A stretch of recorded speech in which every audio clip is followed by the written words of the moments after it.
Alguns pacientes, só para a gente relatar, chegavam assim com queixas múltiplas, né, de sistemas funcionais. A gente atendeu uma paciente agora há pouco tempo que tinha uma queixa muito forte assim de osteoporose, de osteopenia, de aumento de peso.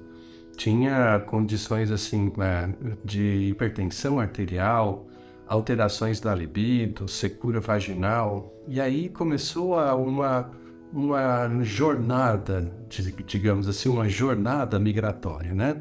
Foi nos especialistas para fazer então uma densitometria óssea, voltou com resultado de osteopenia, iniciando já com osteoporose. Fez uma avaliação do ginecologista, estava assim com secura vaginal, com infecções recorrentes de candidíase vaginal, então infecções recorrentes. Foi num especialista, um cardiologista, e fez um acompanhamento da sua pressão arterial e realmente estava com quadro de hipertensão, com hipercolesterolemia, hipertrigliceridemia, picos de hipertensão noturnos, e em especial fez inclusive o mapa, né? Aquela mensuração durante todo o dia dos níveis de pressão arterial. E aí o mapa apontava muito claramente assim, a chegada da noite e o disparo dos picos pressóricos ao longo da noite. Muito estranho, né? Porque normalmente a pessoa ficava, os picos de pressão, eles acompanham a rotina de atividades físicas, porque o indivíduo está em mobilidade, está dentro de um contexto de aumento da necessidade de fluxo sanguíneo, né? Então aumenta a pressão arterial por isso. No entanto, essa paciente tinha um quadro de depressão que a acompanhava durante todo o dia. Então acompanhava um sentimento mórbido, um sentimento de angústia, de diminuição do humor, de diminuição da interação social, e à noite dava os picos pressórios associados com insônia, ansiedade, picos de calor noturno. Ela suava muito e tinha irritação também, muito, muito intensa.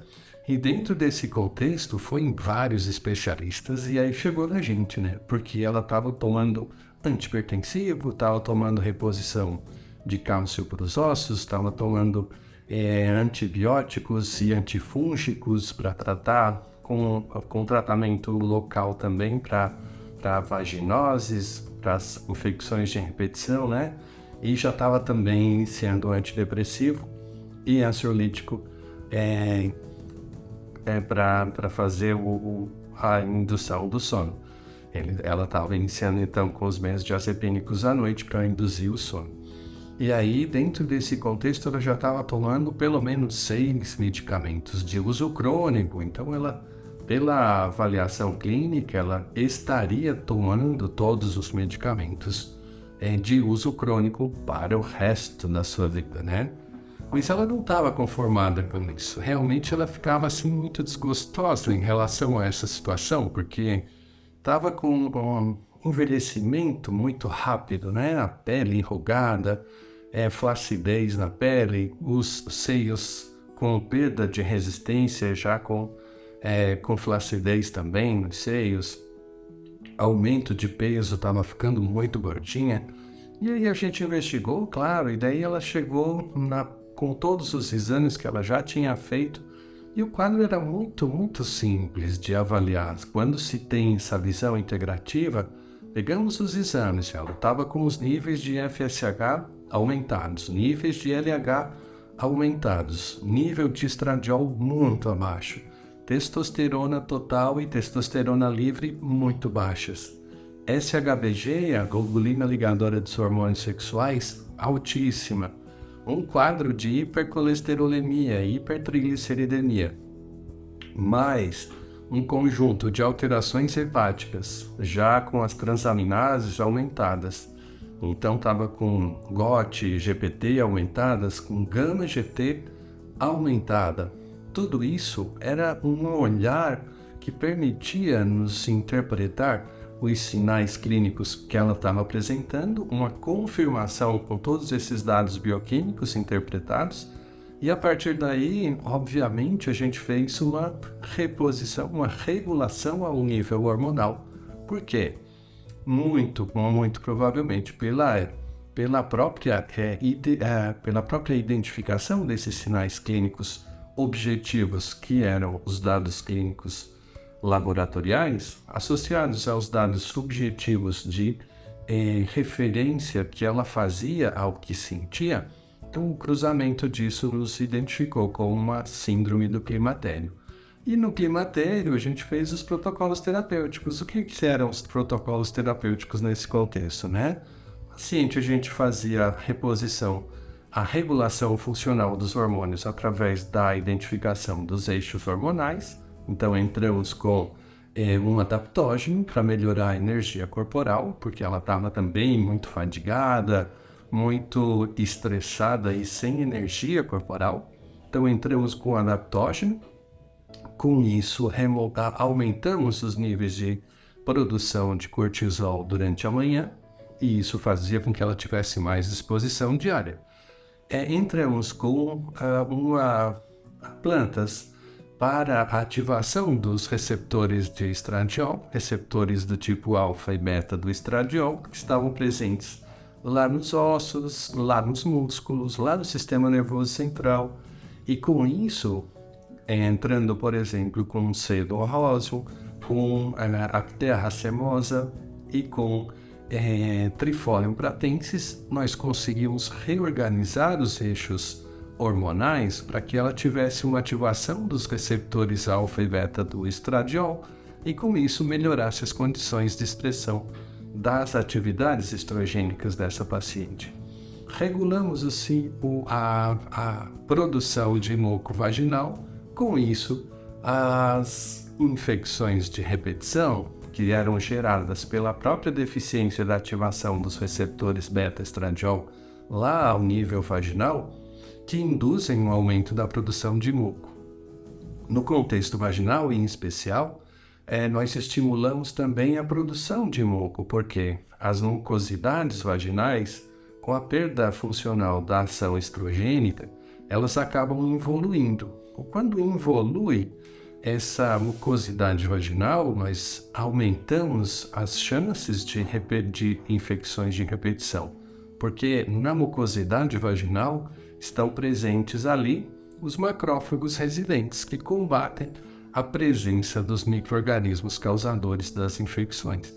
Então, obviamente, tendo esse conhecimento, a gente pode regular a fisiopatologia, controlando através do uso de determinadas estratégias terapêuticas a modulação desses ambientes para que o organismo possa voltar a funcionar de maneira adequada. E isso foi muito interessante. Nós aumentamos a atividade estrogênica com o Trifolium pratensis, ao mesmo tempo que estimulamos a produção de mucosa através de um gel vaginal contendo própolis verde e contendo a mamelis virginiana. A própolis teve um efeito anti-inflamatório e antifúngico e antibacteriano também, associado ao amamelis, que tem a mamelitaninos na sua composição e que estabilizou o muco vaginal. E olha que incrível, depois que iniciou o tratamento, nenhuma infecção oportunista foi desencadeada nessa paciente. Isso inclui, então, uma melhora da condição clínica.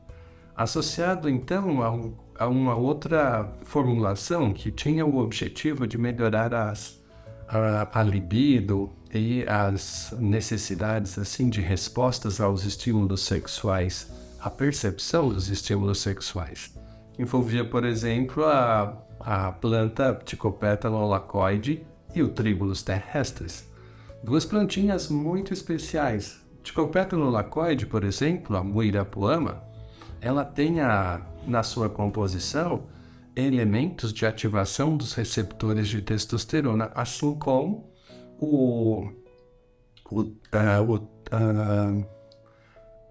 o Tribulus terrestris, que tem um conjunto de substâncias que são capazes de ativar diretamente os receptores de testosterona, especialmente lá no sistema límbico.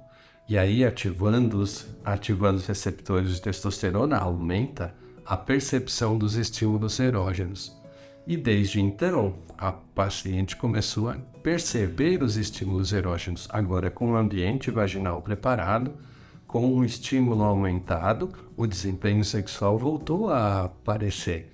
E, obviamente, tudo isso ligado ao sistema límbico, né? Porque ela valoriza muito mais as suas condições pelo próprio desejo de estimular-se, né, nas funções sexuais. Isso fez com que ela manejasse muito melhor as atribuições emocionais dela.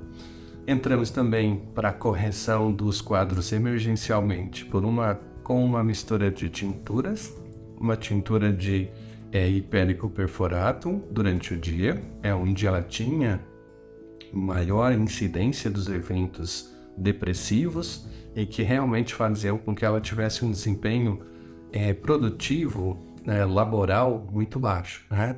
Então a gente entrou com a tintura de hipéricum perfuratum e à noite nós entramos com uma tintura de lavândula angustifólia associado a um protocolo de aromaterapia com óleo essencial de lavândula e óleo de laranja doce.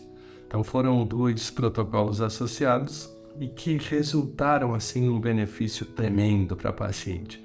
Sabe o bacana assim, quando a gente inicia um protocolo como esse, de atenção a todas as condições clínicas do paciente e que ele vai se sentindo acolhido, abraçado pelo profissional e que ao final dos 3 meses estabelecidos como o tratamento mínimo necessário, né, a paciente estar assim com uma gratidão pelo seu trabalho incrível.